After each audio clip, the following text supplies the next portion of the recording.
கர்த்தருக்கு ஸ்தோத்திரம். ஆண்டவருக்கு மகிமை உண்டாவதாக. மெய்யான தேவன் இயேசு ஆசீர்வதிக்கிறார் ஊழியங்கள் திருச்சபை சார்பாக இந்த செய்தியை உங்கள் மத்தியிலே கொண்டு வர ஆண்டவராகிய தேவன் கிருபை செய்திருக்கிறார். உலகம் முழுவதும் இருந்து இந்த நிகழ்ச்சியை பார்க்கிற உங்கள் அனைவருக்கும் இயேசு கிறிஸ்துவின் நாமத்தில் அன்பின் வாழ்த்துக்களை தெரிவித்துக் கொள்கிறேன். ஆண்டவர் உங்களை தொடர்ந்து ஆசீர்வதிப்பாராக.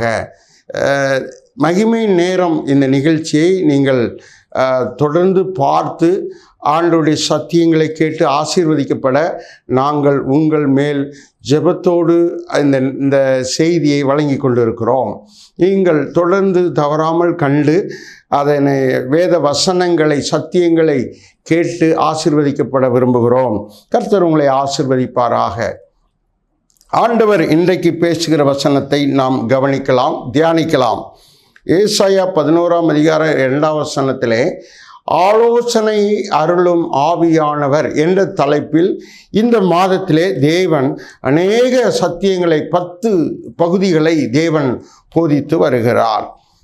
இந்த நாளில் ஆண்டவர் என்ன சொல்லப் போகிறார் என்பதை நாம் கவனிப்போமாக. ஸ்தோத்திரம். சங்கீதம் 32:8 வசனத்தை நாம் வாசிக்கிற போது, சங்கீதம் 32:8 தேவன் சொல்லுகிறதை நாம் கவனிப்போமானால், ஆண்டவர் பேசுகிறதை நீங்கள் கவனிங்கள். வேதம் சொல்லுகிறது, நான் உனக்கு போதித்து நீ நடக்க வேண்டிய வழியை உனக்கு காட்டுவேன், உன்மேல் என் கண்ணை வைத்து உனக்கு ஆலோசனை சொல்லுவேன். ஆண்டவர் பேசுகிறத நீங்கள் கவனிங்க. ஆலோசனை சொல்லுவேன். தேவன் ஆலோசனை சொல்லுகிறவர், தேவன் போதிக்கிறவர். அவர் உங்களுக்கு போதிக்கிறவர். நீங்கள் எப்படி நடக்கணும், என்ன வழியில் நடக்கணும்னு அவர் உங்களுக்கு வழியை காட்டுகிறார். ஆலோசனையின் மூலமாக வழியை காட்டுகிறார். உங்கள் மேலே அவருடைய கண் வைக்கப்பட்டிருக்கிறது. உங்கள் மேல் என் கண்ணை வைத்து உங்களுக்கு ஆலோசனை சொல்லுவேன். தேவன் கொடுக்கிற ஆலோசனை ரொம்ப சிறப்பாக இருக்கும். ஆலோசனை மிக அவசியமான ஒன்று. ஆலோசனை கேட்டு நடக்கிறவர்கள் வாழ்வடைவார்கள். ஆலோசனை கேட்டு நடக்கிறவர்கள் சரியான பாதையிலே செல்ல முடியும். அங்கே ஆபத்து இருக்காது. ஆலோசனை மிக அவசியமான ஒன்று. ஆண்டவர் ஆலோசனை சொல்லுவேன் என்று வாக்கு பண்ணுகிறார். உங்களுக்கு ஆண்டவர் ஆலோசனை சொல்லுகிறார். நீங்கள் எப்படி வாழணும், எப்படி நடக்கணும், நீங்கள் நடக்க வேண்டிய வழியை போதித்து உன்மேல் கண்ணை வைத்து ஆலோசனை சொல்லுகிற தேவன்.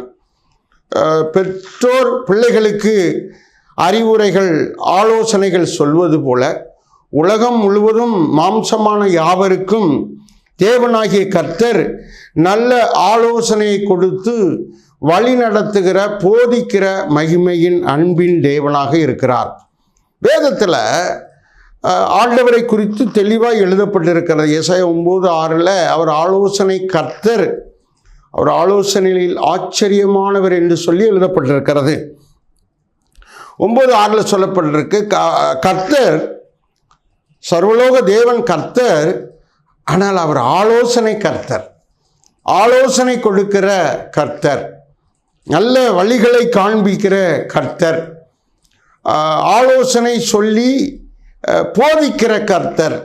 பிரியமானவர்களே, ஏசாயா 28:29 வாசிக்கிற போது, கர்த்தர் ஆலோசனையில் ஆச்சரியமானவர், ஆலோசனையில் ஆச்சரியமான காரியங்களை செய்கிறார். அவர் ஆலோசனையின்படி நடந்தால் ஆச்சரியமானவைகள் உங்களுக்கு நடக்கும், அதிசயமானவைகள் நடக்கும், அற்புதமானவைகள் நடக்கும். ஆச்சரியமான ஆலோசனைகளை உங்களுக்கு சொல்லி அவர் அற்புதமாய் வழி நடத்துகிற தேவனாக இருக்கிறார். தாவீது இப்படி பாடுகிறார். சங்கீதம் 16:7 வாசிக்கும்போது, ஆலோசனை தந்த கர்த்தரை நான் துதிப்பேன் அப்படின்னு சொன்னால், தாவீதுக்கு ஆலோசனை சொல்லியிருக்கிறார். நீ இப்படி யுத்தம் பண்ண வேண்டும், இப்படி இருக்க வேண்டும், இப்படி நடக்க வேண்டும், இன்ன காரியம் செய்ய வேண்டும் என்று சொல்லி தாவீதுக்கு சங்கீதக்காரருக்கு ஆண்டவர் ஆலோசனை சொல்லியிருக்கிறார். அந்த ஆலோசனையை கேட்டு அவர் நடந்திருக்கிறார். அந்த ஆலோசனை கேட்டு நடந்த ஒரு வாழ்க்கையில் அநேக காரியங்களில் வெற்றி பெற்றிருக்கிறார். கடைசியில் அது அவருக்கு சந்தோஷத்தை கொடுத்திருக்கிறது, சமாதானமாக இருந்திருக்கிறது, அவருக்கு மகிழ்ச்சியை கொடுத்திருக்கிறார். அதனால் அவர் என்ன சொல்கிறார், ஆலோசனை தந்த கர்த்தரை நான் துதிப்பேன், ஸ்தோத்தரிப்பேன், அவரை மகிமைப்படுத்துவேன் என்று அவர் இங்கே எழுதி வைத்திருக்கிறார். சங்கீதம் 16:7. உங்களுக்கு ஆண்டவர் ஆலோசனை சொல்லியிருந்தால், உங்களுக்கு ஆண்டவர் ஆலோசனை கற்றுக் கொடுத்திருந்தால், போதித்திருந்தால், நீங்கள் அதில் வெற்றி அடைந்திருந்தால் கர்த்தரை துதிக்க மறக்கக்கூடாது, கர்த்தரை ஸ்தோத்தரிக்க மறக்கக்கூடாது, அவரை மகிமைப்படுத்த நீங்கள் மறக்கக்கூடாது என்பதை இந்த வசனம் நமக்கு ஞாபகப்படுத்துகிறது. பிரியமானவர்களே, அவர் ஆலோசனையின்படி நடக்கும்போது ஆச்சரியமான காரியங்கள் நமக்கு நடக்கிறது என்று வேதம் சொல்லுகிறது. சங்கீதம் 33:11 வாசிக்கிற போது அவருடைய நினைவுகளை தான் நமக்கு ஆலோசனையாக அவர் கட்டளையிடுகிறார். அவர் என்ன நினைக்கிறாரோ அதைத்தான் நமக்கு ஆலோசனையாக சொல்லுகிறார். அவர் என்ன நினைக்கிறார் என்பதை வேதம் முழுவதும் தெளிவாய் தேவன் எழுதி வைத்திருக்கிறார். இதில் நலமானவைகள் அனைத்தும் கர்த்தருக்குரியது, செய்யக்கூடாது என்று உதாரணமாய் கொடுக்கப்பட்டது அனைத்தும் நாம் விட்டுவிட வேண்டியது. ஆகையினால இந்த வேதத்தை நாம் சரியாய் கற்றுக்கொள்ள வேண்டும், நலமானதை பிடித்து கொள்ள வேண்டும், நல்ல வழியிலே நடக்க பழகி கொள்ள வேண்டும். இங்கே சொல்லுகிற விஷயம், அவர் நினைவுகள், அவருடைய நினைவுகள் தான் ஆலோசனையாக நமக்கு வருகிறது. 33 சங்கீதம் 33:11 அவருடைய நினைவுகள் ஆலோசனையாக வருகிறது. அது நித்திய காலம் இருக்கக்கூடியது. நித்திய காலம்னா என்றென்றைக்கும், இந்த பூமி முழுவதும், இந்த பூமியில் நாம் இருக்கும் வரைக்கும், பிறகு பரலோகத்திலும் கூட அந்த நினைவுகள், அவருடைய ஆலோசனைகள் நித்தியமாக இருக்கும். இப்போ அவருடைய ஆலோசனையின்படி நடக்கும்போது என்றென்றும் மகிழ்ச்சியாக இருக்கக்கூடிய ஒரு மகிமையின் வாழ்க்கை நம்முடைய இந்த நாட்களிலே நம்முடைய குடும்பத்துக்குள்ள, வாழ்க்கைக்குள்ளே வந்துவிட வேண்டும். நித்திய காலமாக இருக்கக்கூடிய ஆலோசனைகள், நடத்திப்புகள், அவருடைய வழிகள் நம்முடைய வாழ்க்கையில் இருக்கணும். பிரியமானவர்களே, சங்கீதத்தில் சொல்லும்போது துன்மார்க்கருடைய ஆலோசனையில் நீங்கள் நடக்கக்கூடாது அப்படி என்று சங்கீதக்காரன் சொல்லுகிறார். அப்போ ஆலோசனையில் ரெண்டு விதம் இருக்கிறது. ஒன்று கர்த்தரின் ஆலோசனை, இன்னொன்று துன்மார்க்கரின் ஆலோசனை. பிரியமானவர்களே, துன்மார்க்கரும் ஆலோசனை சொல்லுவாங்க, எப்படி திருட்டுத்தனமாக வாழலாம், எப்படி கள்ளத்தனமாக வாழலாம், எப்படி இஷ்டம் போல வாழலாம் அப்படின்னு துன்மார்க்கரும் ஆலோசனை சொல்கிறாங்க. ஆனால் தேவனும் ஆலோசனை நமக்கு சொல்லுகிறார். நாம் தேவனுடைய ஆலோசனைக்கு கீழ்ப்படிந்து நடக்க வேண்டும். 2 ஆலோசனை வரும். பிசாசும் ஆலோசனை கொடுப்பான், தேவனும் நமக்கு ஆலோசனை கொடுப்பார். இந்த 2 ஆலோசனையில் நம்ம தேவனுடைய ஆலோசனையை, நித்தியமாய் நமக்கு நடத்தக்கூடிய ஆலோசனையை நாம் பிடித்து கொள்ள வேண்டும், அதை கேட்டுக்கொள்ள வேண்டும், அந்த போதனையை நாம் ஏற்றுக்கொள்ள வேண்டும். அவர் போதிக்கிற போதனையை நாம் ஏற்றுக்கொள்ளணும். இது எங்கே இந்த போதனை, இந்த ஆலோசனை கிடைக்கும் அப்படின்னு கேட்டிங்கன்னா, அது தேவாலயத்தில், ஆராதனையில், தேவனை ஆராதிக்கிற ஓய்வு நாள்களில் ஆண்டவர் அந்த ஆலோசனையை நமக்கு போதிக்கிறார். இப்போ பாருங்க, தேவாலயத்தில் போதிக்கக்கூடிய ஆலோசனை நம்முடைய நித்தியம் டிவி வழியாக, தொலைக்காட்சிகள் வழியாக உங்கள் வீடுகளுக்குள்ளே அந்த ஆலோசனை வருகிறது. நீங்கள் வீட்டில் இருக்கும்போதே இந்த ஆலோசனைகளை கேட்டு, சத்தியத்தை கேட்டு, போதனைகளை கேட்டு உங்கள் வழிகளை நல்வழிப்படுத்தி கொள்ள முடியும். ஒருவர் கற்றுக் கொடுக்காவிட்டால் எப்படி ஜனங்கள் கற்றுக்கொள்ள முடியும்? எல்லா காரியமும் எல்லாருக்கும் தெரிந்து விடுவதில்லை. எல்லா காரியமும் எல்லாருக்கும் தெரிந்து விடுவதில்லை. அப்படி கிடையாது. மனிதனுடைய சிந்தையிலே எல்லா விதமான கலப்படம் இருக்கும். ஆனால் தேவன் கொடுக்கிற சத்தியத்தை, போதனையை, ஆலோசனையை கேட்கும்போது அந்த கலப்படங்களெல்லாம் மாற்றப்பட்டு ஆண்டவருடைய எண்ணம், நினைவுகள் நம்முடைய சிந்தையிலே அது கொண்டு வரப்படுகிறது. அதைத்தான் நாம் இங்கே கவனிக்கிறோம். 73:24 சங்கீதம் 73:24 சொல்கிறாரு, அவர் ஆலோசனை போதித்து அவர் ஆலோசனையை அவருடைய மனதின் நினைவுகளை உங்களுக்கு சொல்லி அவர் நம்மை நடத்துகிறார் என்று சொல்லப்பட்டிருக்கிறார். அவர் நடத்துகிறார், நம்மை நடத்துகிறார். நம்ம எப்படி நடக்கணும் அப்படிங்கிற ஆலோசனையை நமக்கு அவர் சொல்லுகிறார். எப்படி நடக்கணும், எப்படி வாழணும், எப்படி பேசணும், எப்படி நம்ம குடும்பத்தை நடத்தணும், எப்படி நம்ம பிள்ளைகளை நடத்தணும், எப்படி சபையை நடத்தணும், எப்படி மக்களை நடத்தணும் அப்படிங்கிற காரியங்களை கர்த்தருக்கு ஸ்தோத்திரம் அவர் ஆலோசனை சொல்லி நம்ம நடத்துகிற தேவனாக இருக்கிறார். இப்படி இந்த பூமியில் எல்லா காலமும் நாம் உயிரோடு இருக்கும் காலமெல்லாம் அவர் நம்மை நடத்தி மகிமையில் சேர்க்கிறார் என்று அந்த வசனம் சொல்லுகிறது. மகிமை என்று சொன்னால் பரலோகத்தில் இந்த நல்ல வழியில் வாழ்கிறவர்களுக்கு கிடைக்கிற பலன், அவர்களுக்கு பரலோக ராஜ்யம். நல்வழியில் நடக்கிறவர்களுக்கு பரலோக ராஜ்யம் ஆண்டவர் வைத்திருக்கிறார். நல்ல இடத்தை, உன்னதமான இடத்தை, உயர்ந்த இடத்தை, மேலான இடத்தை தேவன் வைத்திருக்கிறார் என்று இங்கே சொல்லப்பட்டிருக்கிறது. அப்போது தேவனுடைய ஆலோசனை நம்ம எங்கே கொண்டு செல்கிறதுனா மகிமைக்கு கொண்டு செல்கிறது, உயர்வான இடத்துக்கு கொண்டு செல்கிறது. அவருடைய பூர்வகால ஆலோசனை என்று ஸ்தோத்திரம் ஏசாயா 25:1 சொல்லப்பட்டிருக்கிறது. அந்த பூர்வகால ஆலோசனை அது சத்தியம் என்று சொல்லப்பட்டிருக்கு. அவருடைய ஆலோசனை என்னன்னா அதுதான் சத்தியம். ஒரு இடத்துல இயேசு கிறிஸ்து அவர் சொல்லும்போது சொல்லுகிறார், நானே வழியும் சத்தியமும் ஜீவனுமாய் இருக்கிறேன். ஒரு மனுஷனை வழி நடத்தக்கூடிய சத்தியம் நான் தான், இயேசுவாகி நான் தான் என்று சொல்லுகிறார். சகோதரனே சகோதரியே, கேட்டுக்கொண்டிருக்கிற உங்களுக்குத்தான் தேவன் சொல்லுகிறார், உங்களை வழி நடத்தக்கூடிய சத்தியம் வேற எங்கேயும் கிடைக்காது. நல்வழி நடத்தக்கூடிய சத்தியம் வேற எங்கேயும் கிடைக்காது.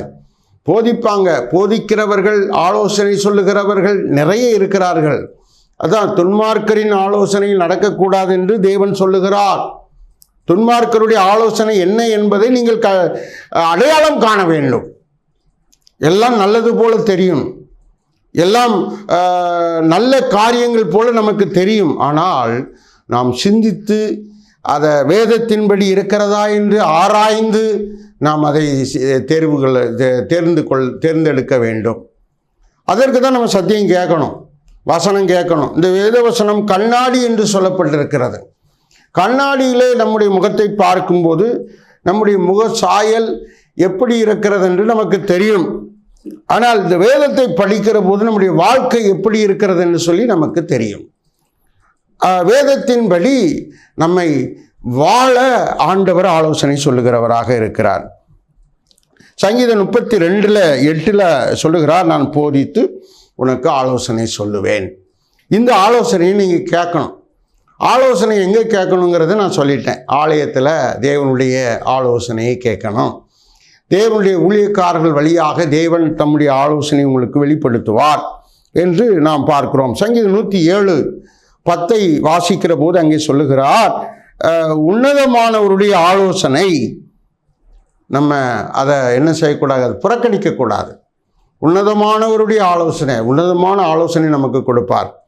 துன்மார்க்கனின் ஆலோசனை துன்மார்க்கத்தில் வழி நடத்தும், தீய வழிகளிலே நடத்தி கடைசியில் பூமியில் ஜெயிலு, மறுமையில் நரகம்.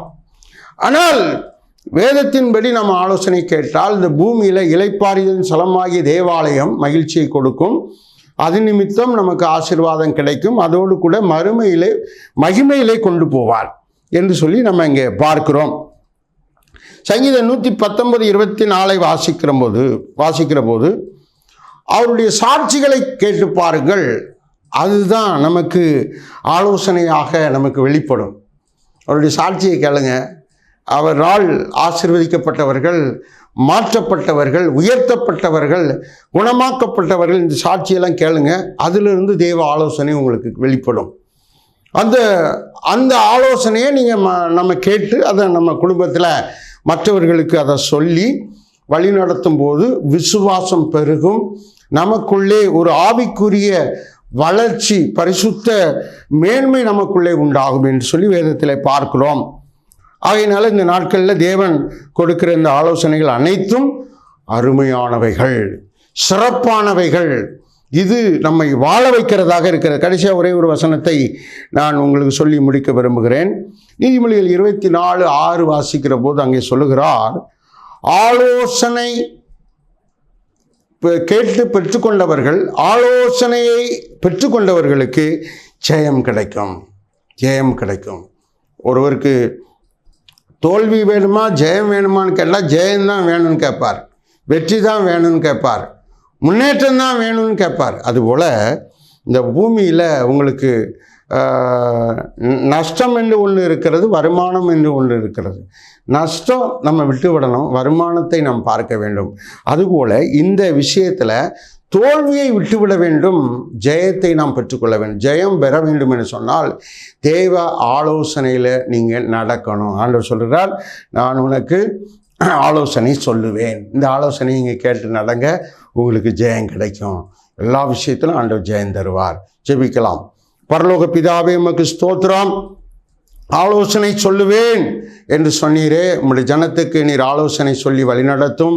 ஆண்டவரே, உம்முடைய ஆலோசனை கேட்கிறவர்களுக்கு ஆண்டவரே ஸ்தோத்திரம், நித்திய ஜீவன், மகிமை கிடைக்கிறது, ஜெயம் கிடைக்கிறது. உம்முடைய ஆலோசனை கேட்கிறவர்களுக்கு நல்வாழ்வு கிடைக்கிறது என்று சொல்லி நாங்கள் இப்பொழுது பார்த்தோம். ஆண்டவரே, இந்த ஆலோசனைகளை பெற்றுக்கொண்டு ஒவ்வொருவரும் நல்வழியில் நடக்க தங்களுடைய சிந்தனைகளை, நம்முடைய குடும்பங்களை ஆயத்தப்படுத்துவார்களாக. இதை கேட்கிற ஒவ்வொருவருக்கும் ஆண்டவரே ஞானமும் அறிவும், ஆண்டவரே நல்வாழ்வும் மகிமையின் பரிசுத்த வாழ்க்கையும் கிடைக்கட்டும். இந்த நேரத்தில் ஒவ்வொருவரும் தொடப்படுவார்களாக. இந்த சத்தியத்தை கேட்கிற ஒவ்வொருவரும் உடைய சத்தியத்தினாலே தொடப்பட்டு ஆண்டவரே நல்ல வழியிலே நடக்க ரட்சிப்பு உண்டாகும்படியாக ஜெபிக்கிறேன். அவர்களுக்கு இருக்கிற வியாதிகள், பலகீனங்கள் நீங்கி சுகமாகும்படியாக ஜெபிக்கிறேன். வறுமைகள், கடன்கள் நீங்கி ஆசீர்வதிக்கப்படும்படியாக ஜெபிக்கிறேன். இந்த சத்தியத்தை கேட்கிற ஒவ்வொரு வீடுகளிலும் உடைய ஆசீர்வாதம் பெருகுவதாக, பிசாசின் தொந்தரவுகள் அனைத்தும் விலகுவதாக, தேவனுடைய வல்ல கரம் ஒவ்வொருவரையும் தொட்டு ஆசீர்வதிக்க வேண்டும் என்று ஜெபிக்கிறேன். பொறுப்பெடுத்துக் கொள்ளும் இயேசுவின் நாமத்தில் ஜெபிக்கிறேன் பிதாவே, ஆமென். கர்த்தர் உங்களை ஆசீர்வதிப்பார். God bless you.